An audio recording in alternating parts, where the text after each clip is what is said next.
everybody. Hello, hello, hello. Hello. I'm here with Moon today. Hi. Gonna be my guide through... Pardon me. God, I was really hoping this was all gonna be over by now. Yeah, best laid plans, you know? Yeah, if I hadn't taken the wrong medicine and just assumed, that would have been nice. I took 2 pain relief pills hours ago, sitting here wondering why my sinuses are, crappy, why I haven't, gotten over it.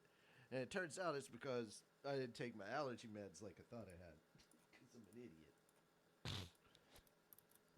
idiot. Good times, So Everybody really makes quickly, mistakes. hi, welcome Everybody back. has those days. Hello. I am going to be reacting to more Warhammer 40k lore. This time I'm going to be reacting to Bricky because I have been told numerous times by multiple people that while it is informative, it is also way more entertaining, and I won't grow bored with it and try and run off somewhere like last time. To be fair, I may have to run to my kitchen, but I'll at least try and pause it and have Moon just kind of keep you guys entertained if that happens. Which it probably will, because I need to get some proper food in me that's not cereal. So I may cook some ramen. Yeah. And last but not least, yes, I do have a donation goal. No, that is not why I'm streaming. I was hoping to do this several hours ago at 6 my time, but now it's almost 10. So I apologize. We're probably only going to watch 1 or 2 videos. Thankfully, these aren't hour-long videos. So the first one's just 30 minutes, But hopefully this will go much better. And if I have questions, Moon is here to answer them. And it just makes it a lot easier if I have somebody to talk with while I'm doing this. So there may be intermittent pausing and stuff like that. Telling me to drink water. Okay. Oh, also, sorry about that. I forgot I had all my alerts turned off. So, apologies. Won't be doing that again. Also, I don't have any games that I'm playing, so I don't have to do any game audio. Of the 41st. Okay, cool. So the audio is working. Good stuff for you guys. Let's go ahead and get started. Moon is watching along with me, so if I have questions, he has context. Yep. All right. In the grim darkness of the 41st millennium exists the Empire of Man, a backwards carcass of an empire comprised of many devoted forces, gigantic robot knights, religious machine cultists, and incredibly heavily armored women, most likely with sweltering abs. And one must know what those abs taste like. Okay, already starting off way better than the of course, sweet six. Jesus Christ! Oh yeah. Way funnier already. Yeah, so much more fun than a lot of those other guys. God damn it, Bricky. My Gamer Sups flavor is here. Sweet six-pack has arrived. A delicious and refreshing cherry pineapple blend. I'm not dumb. If you buy any of these tubs, regular caffeine. Yeah, I'm not sitting through an ad, sorry. Even if it is a sexy one about lady abs. Well, also, he's just funny. Yeah, he is. But I'm here for the lore. The age of knowledge. No, I get you. Also, wasn't there a picture in... I think Wraith posted it. There's a picture talking about, hey, part of the vows of this thing, doesn't mean that you have to be celibate. It's just like, holy shit. Yeah. Sisters of Battle do not take vows of celibacy. Yeah. Yeah. So they are DTF, so to speak. Yeah, if you fight, you fuck. The problem is getting you them to F with you. Yeah. Because they tend to F with each other?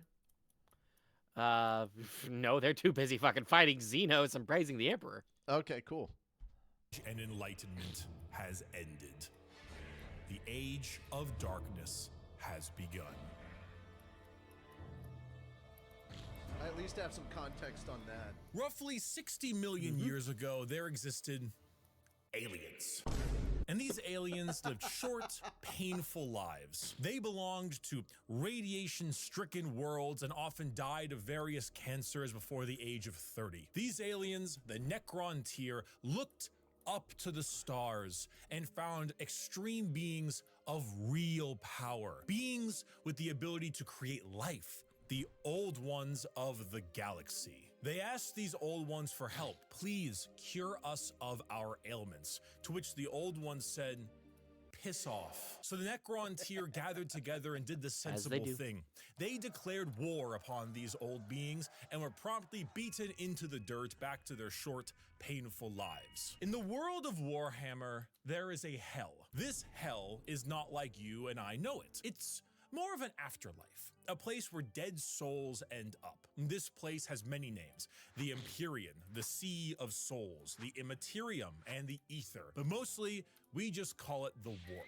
While you and I know of hell as a place of horrors and punishment, the Warp isn't really that. Not in the beginning. It's energy, but the kind of energy formed from thought and soul, psychic energy, where the dead souls of people end up in a place that is impossible to understand. No laws of reality exist. Like, time is merely a suggestion, and it is not something that can be braved easily. The warp would be like sailing the ocean in a pirate movie. To jump from your ship would be certain death. To stay in the sea for too long on your boat could drive a man mad. And there are many dangerous things lurking in those depths. Yet, the sea is not evil. It simply is.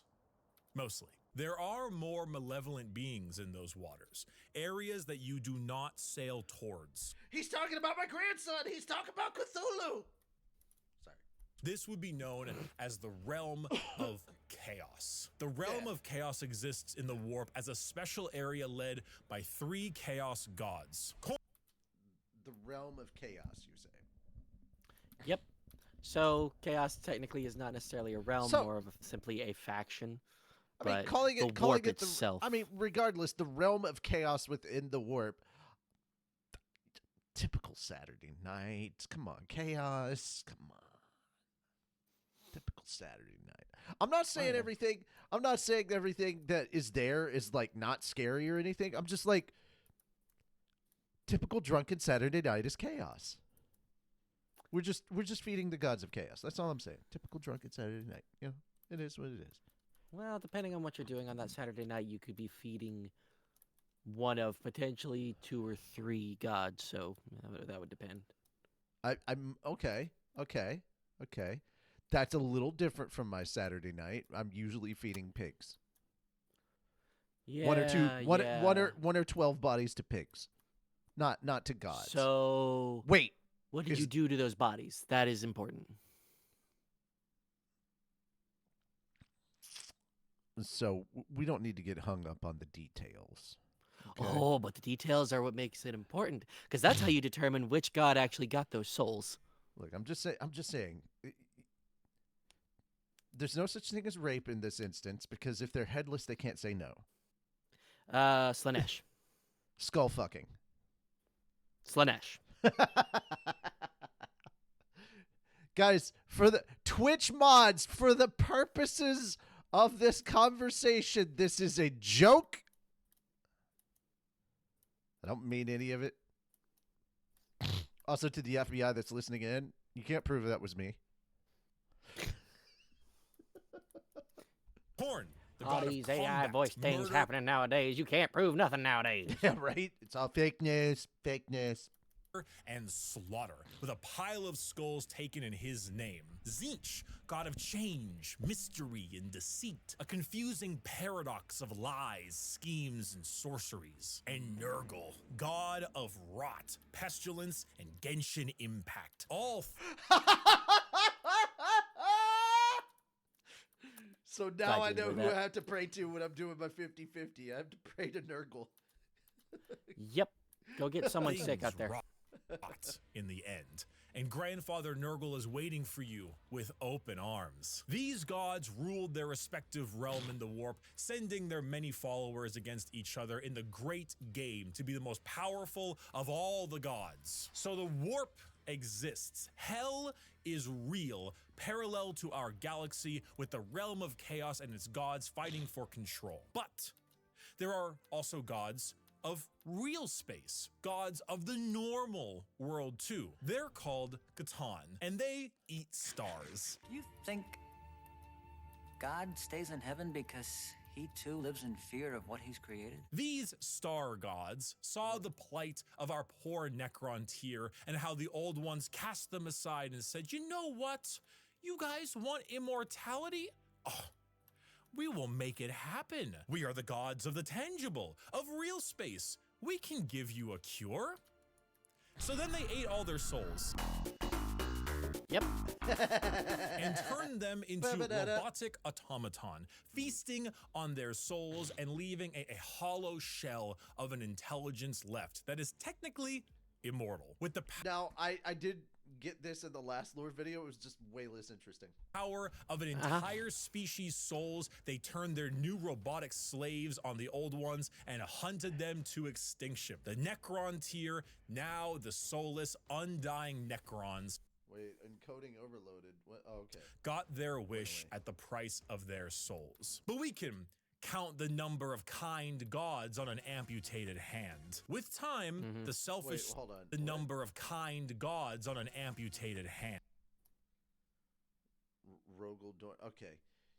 Don't worry about that. Lore stuff later. My dude, I heard amputated hand and my first thought was the hand of Vecna. And with time, the selfish star gods turned on each other, fighting one another for more chances at glory and power. With this, the leader of the Necrons, Zarek, the Silent King, the man who doomed his species when he accepted this deal, waited, planned, bide his time until he seized the perfect moment and turned his legions of undead citizens against the star gods. Gods cannot be killed, but they can be broken. So Zarek broke the star gods into thousands of pieces and locked them away in vaults, taking their free will away as they did to them, and sealed them away as basically Pokemon to be used as weapons in the future. Who's that Pokemon? It's Pikachu!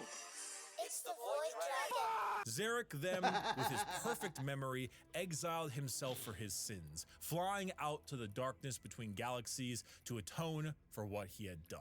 This entire situation, the genocide of the Old Ones and the rebellion of Zarek, will go down in history as the War in Heaven. It is the most brutal war the galaxy has ever seen and ever will see. This was a conflict that took an entire galaxy-spanning species and pitted them against gods that ate stars. The Necrons, rather crippled from, you know, the War in Heaven, decided to go to sleep in gigantic tomb worlds on various planets until the upstart species of the galaxy died out. And so turns out, when you have a war that lasts So turns tens, out. hundreds of thousands of years and involves the genociding of multiple species, the old ones of the galaxy, and the consumption of souls from an entire race, the warp gets a little wacky. You know, if you had a kiddie pool and it was nice and calm, Korn is over there splashing about, so you don't really go in that direction. Nurgle has explosive diarrhea, so you don't really go in that direction either, but you can still kind of get in the pool. The pool's still fine. Turns out, when you add a couple trillion souls to that kiddie pool, it'll make the waves a little more turbulent. And turns out, a lot of them like to pick a side, Nurgle, Tzeentch, or Korn. So the once calmer warp, the once relaxing kiddie pool, has now been bloated. A million years of war will certainly make Korn, god of murder and slaughter, more powerful. A million years of war will probably make Tzeentch, god of deception and change, a little more powerful. And good God, a million years of war will make Nurgle, god of decay, oh, just the tiniest bit more powerful. Now, entering that kiddie Just a pool little. is no longer fun, it's dangerous. The warp is now a problem.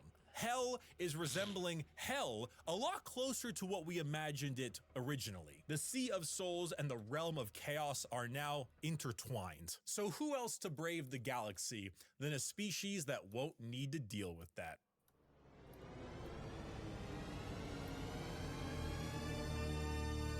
The Eldar are space elves. They have a lot of the traits that you probably think of when you think of elves. Tall, slender, pointy ears, bit more androgynous looking, no matter what DeviantArt will tell you, and a bit stronger on the emotional side. The old ones, as I mentioned, could create life. And when they were getting, you know, absolutely bodied by the Catan and the Necrons, they made some new races to try to help them. One of them was the Eldar. It didn't save them, but they're here now anyway. Oh, and also the Orcs, but they're busy right now.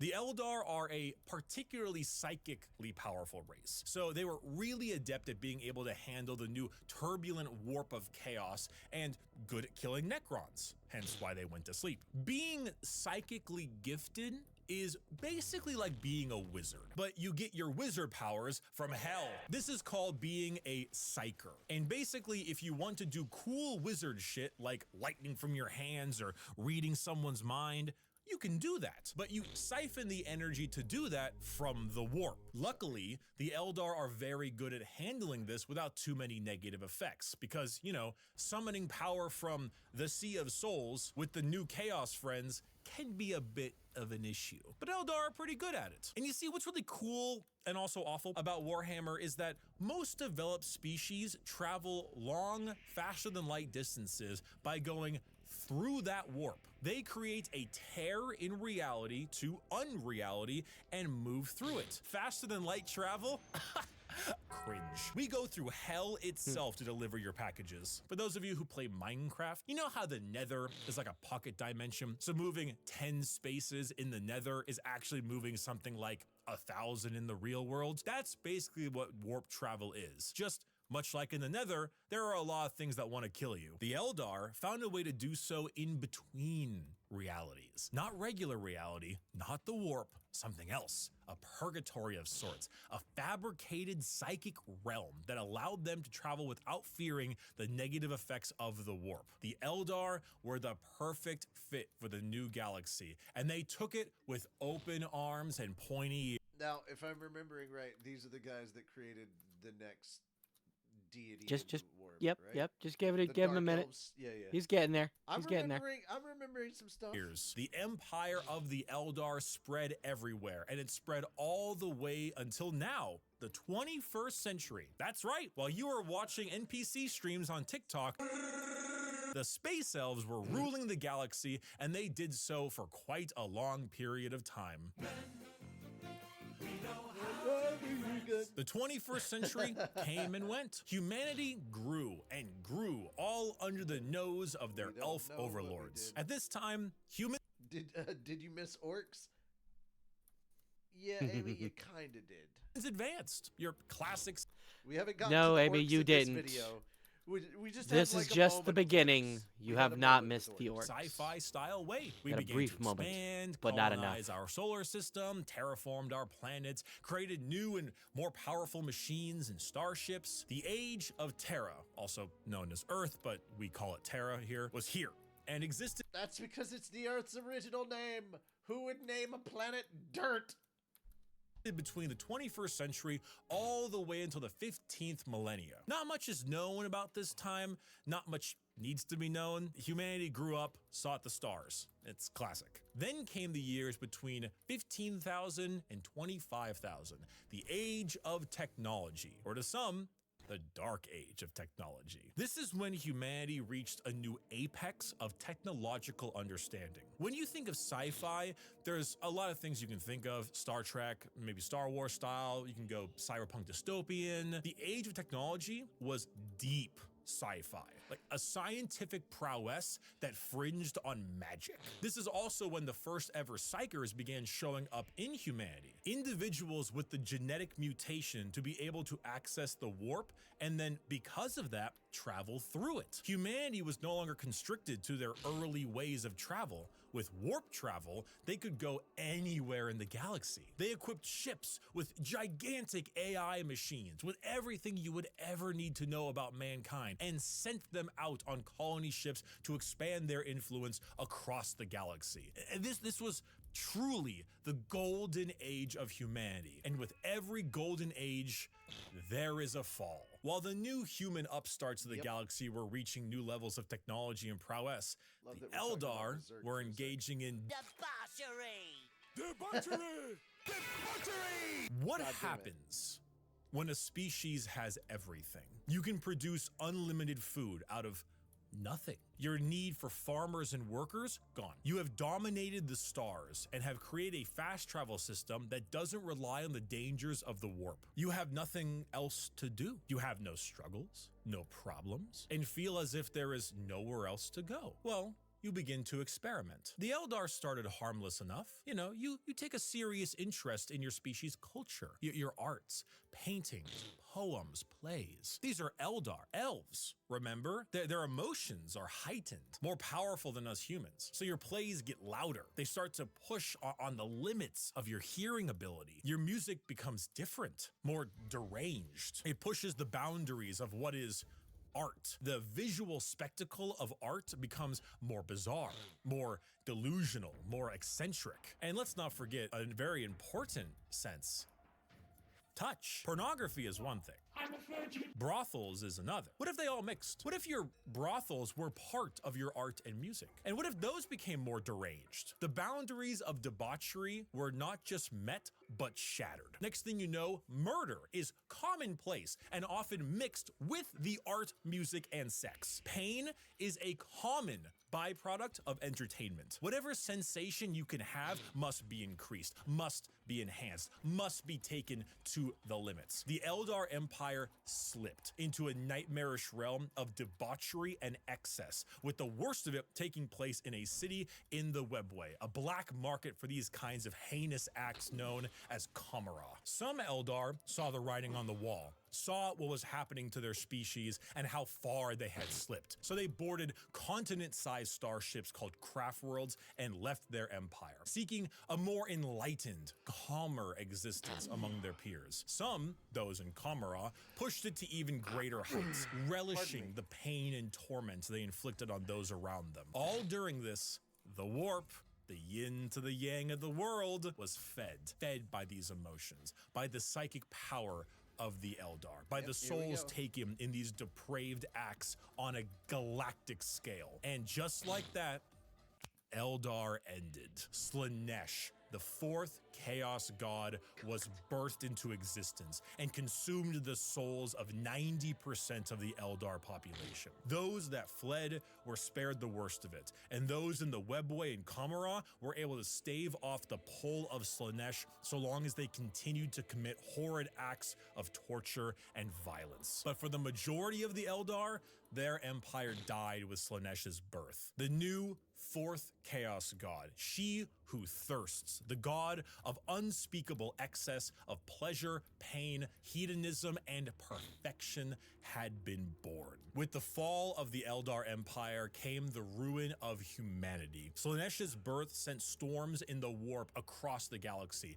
making travel between star systems impossible. Coupled with a huge classic AI rebellion, as a staple in these sci-fi settings, humanity began to suffer the age of strife. Now, planets that relied on intergalactic travel were completely cut off. Long-range messages normally sent through the warp were snuffed out. If you were a planet that was great at mining stuff but couldn't get food, well, you know that movie about the rugby players in the mountains? Oh, and because of these insane warp storms and fluctuations, psychers began to appear among the human population a bit more often. Now, this initially had them hunted down as witches, because that's pretty common in this setting, but some deemed it right to protect them. Unfortunately for those people, psychers, because they open a gateway to the warp, don't really know how to use their powers well, and they kinda attract demons, who then force their way through the psyker as a conduit of sorts and begin to slaughter the population of your planet. The Age of Strife was a catastrophic period of time for humanity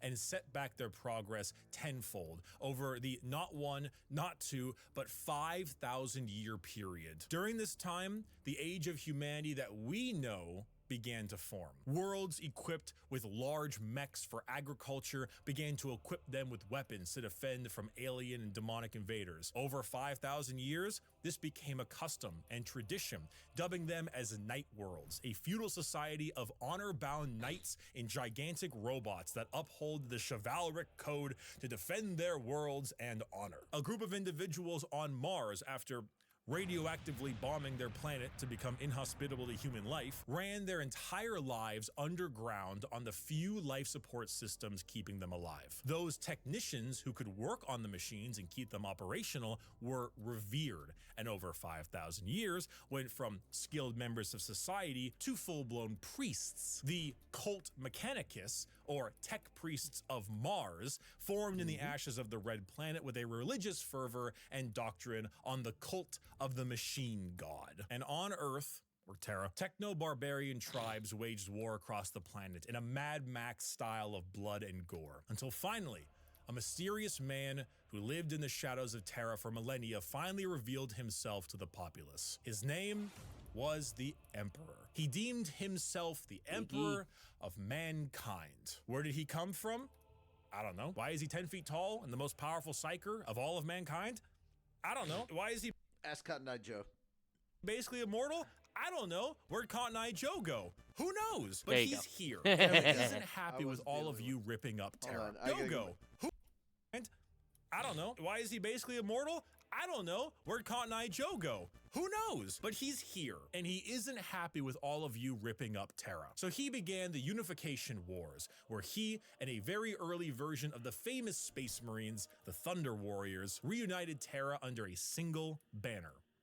With blood. Then, after taking over Earth, he reunited the Thunder Warriors into the fucking dirt. This is where we get the Imperium of Man, also known as the Imperium. The new faction headed by the Emperor of Mankind, with a treaty signed with the cult Mechanicus on Mars to spread out and reunite humanity after the catastrophic Age of Strife. But first, the Emperor is going to need some smaller versions of himself. 20 of them, 18 of them, I meant, gene-crafted sons of the strongest human to ever live. All of them possess unparalleled strategic power, intelligence, formidable strength and size, a real powerful force to unite humanity and stop the chaos of the current galaxy. Speaking of chaos, you ever seen that image of that guy that's like throwing the baby like a basketball? It's about what happened. The Chaos Gods intervened and grabbed the 18 Primarch gestation pods and yeeted them across the galaxy at a whim, everywhere they could possibly go. A I'm amazed galactic you don't have the game questions of about keep where away. he said 2018. Okay. So the Emperor Yeah. had to get them back. So Don't worry about it. begins the Great Crusade, a crusade across the stars to reunite not just humanity, but the Emperor with his fallen sons. The first to be found was Horus, one of the strongest and most noble sons. The Emperor carried with him a legion of newly crafted warriors with genetic material made from their Primarch father. These are the newly made Space Marines. For Horus, his were the Luna Wolves. And as the Emperor continued on his great crusade, he found more and more of his sons, reuniting them with their individual Space Marine legions. Leman Russ, the cunning hunter with the Space Wolves. Rogel Dorm, the Phalanx with the Imperial Fists. Angron, the Barbarian, the very angry with his World Eaters. Fulgrim, the Perfect with his Emperor's Children. And Jagatai Khan, the Swift, the Stoic, and his White Scars. Those were just some of the 18, and one by one his lost Primarch sons were returned to him, and their Space Marine legions returned to them. The Great Crusade saw humanity once again reconquer the stars, returning worlds of humanity back to the Imperium and killing any and all who stood against their noble crusade. But in the years of the 31st millennia, treachery would break this all apart. Men, we don't know what we did. Horus, the Emperor's most beloved and favored sons, named War Master for the Crusade, succumbed to the power of chaos and daddy issues, all because of that bastard Erebus Yo, fuck Erebus. Slowly, Horus would become corrupted, turning the Emperor's sons against him. This begins the most pivotal moment in our story, and the one that has like 50 books written about it, the Horus Heresy. 9 of the 18 Primarchs turned against the Emperor, and the following years were a bloody battle for the throne of Terra. The Emperor originally was working on a special webway project, just like the Eldar, to make faster-than-light travel significantly easier and safer, really improve humanity to allow them to conquer the stars without the risk of the warp. Well, this big red idiot named Magnus kind of blew a hole into that, literally and figuratively. So Big E over there is stuck on a gigantic golden throne, holding back the oncoming rush of demons and powering the Astronomicon, basically a big North Star for people who are sailing in the warp to help them navigate. The Horus Heresy saw many loyalist and traitor legions pitted against each other in a bloody war until it reached Terra itself. Horus, unable to break through the lines and with time running out, made a gambit and opened his ship up to be boarded. The Emperor took this challenge, quickly allowing someone else to take control of the throne as he teleported his way onto Horus's flagship, the Vengeful Spirit. The Emperor, unable to truly kill his most beloved son, changed his mind right quick when Horus strangled the life out of his other son, Sanguinius. Oh no! I'm sure you've seen this image at some point. The Emperor then said, "Nope, I'm not gonna sugarcoat it," and proceeded to psychically blast Horus into complete oblivion, killing not only his body, but also his soul. Horribly wounded from this duel, the Emperor is returned to the Golden Throne in order to keep the demons at bay and power the Astronomicon, because without it, humanity would be flying blind. There he sits, slowly dying from his wounds and the strain of powering the Golden Throne. The only thing keeping him alive is feeding upon the souls of 1,000 Psykers every single day. This was 10,000 years ago. We are now in the 41st millennium, modern day. Warhammer 40,000. The Emperor remains on his throne. The Imperium is a rotting carcass of an empire, a fascist, xenophobic cult that worships the Emperor as a deity despite him never wanting to be seen as a god. Over the span of 1 million worlds, the ecclesiarchy, the church of the Emperor, is spread throughout. Inquisitors with unparalleled power root out any sign of heresy or lack of devotion to their god Emperor. The other half of the traitor legions move about as Chaos Space Marines, raiding and pillaging the Imperium, while the loyalist half does their best to keep the Empire alive. All throughout this, they must endure Orc invasions, Eldar trickery, the reawakening of the Necron race, and the Great Devourer, the newest tyrannid threat from the darkness between galaxies that has arrived to feast on their worlds. The theme of Warhammer 40,000 is regression and intolerance. Every major faction in Warhammer has had an empire that spanned the galaxy only to be crushed back to a hollow shell of what they once were due to their own failings. Culture, the arts, personal freedom, religious tolerance, the simple possibility that alien life might not want to kill us is considered heretical and is often met with a pistol to the head. There is no time for these things. All there is time for is worship of the God Emperor and a million wars to be fought. To be a human in the 41st millennia is 99% of the time to live a horrible existence, to be one of trillions of other humans across a million worlds throughout the galaxy. A galaxy where AI is outlawed, so humans are repurposed and lobotomized to become slaves. A place where lack of devotion is met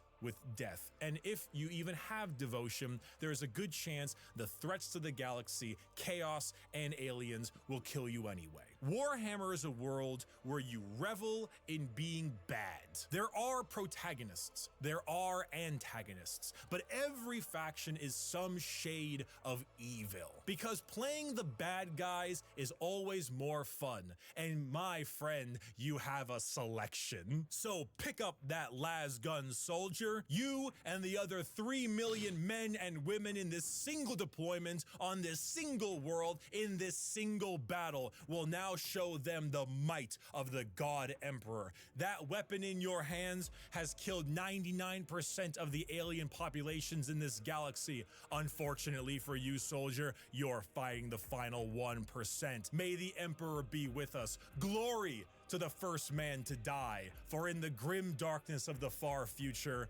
there is only war.